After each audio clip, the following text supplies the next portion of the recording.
కర్కాటక రాశి వారికి గృహ నిర్మాణ సంబంధమైన అంశాలలో అనుకూలమైన మార్పులు ఏర్పడతాయి. భూముల క్రయ విక్రయాలలో అనుకూలంగా ఉంటుంది. మంచి ఫలితాలను పొందగలుగుతారు.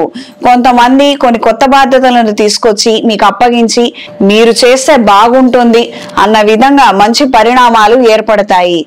ఎక్కడా కూడాను సాక్షి సంతకాలు పెట్టడం గాని లేదా మధ్యవర్తులకు సంబంధించినటువంటి సంతకాలు చేయడం గాని హామీలు ఇవ్వటం గాని ఎక్కడాను చేయవద్దు.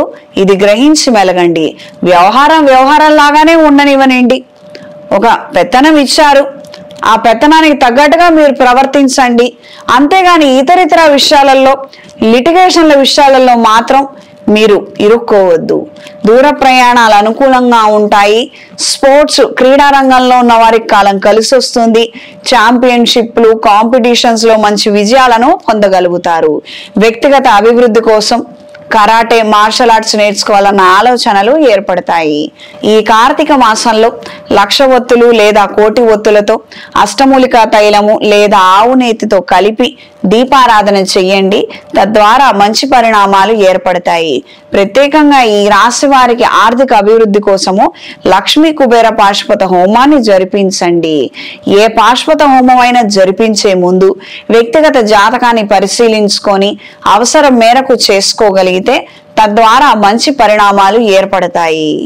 ఈ వారం స్త్రీలకు కుటుంబపరమైనటువంటి అభివృద్ధిని సాధించగలుగుతారు. చిన్న చిన్న చికాకులు ఎక్కువగా ఏర్పడుతున్నట్లయితే వాటిలో నుంచి బయటికి రావడానికి మీరు తీసుకునే నిర్ణయాలు ఎంతో ఉపయుక్తంగా ఉంటాయి. కొత్త పరికరాలను కొనుగోలు చేయగలుగుతారు. మానసిక సంతోషాన్ని కలిగి ఉంటారు. ఒకానొక ముఖ్యమైనటువంటి సందర్భంలో మీరు తీసుకున్న నిర్ణయం కారణంగా మీ కుటుంబము 10 మందిలో మంచి మాటను పొందగలుగుతుంది. ఈ వారం కర్కాటక రాశి వారికి కలిసొచ్చే రంగు గ్రే కలర్, కలిసొచ్చే దిక్కు తూర్పు, కలిసొచ్చే సంఖ్య 8.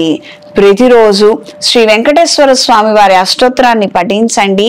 నవగ్రహ ఒత్తులతో అష్టమూలికా తైలంతో రవిగ్రహం దగ్గర దీపారాధన చెయ్యండి.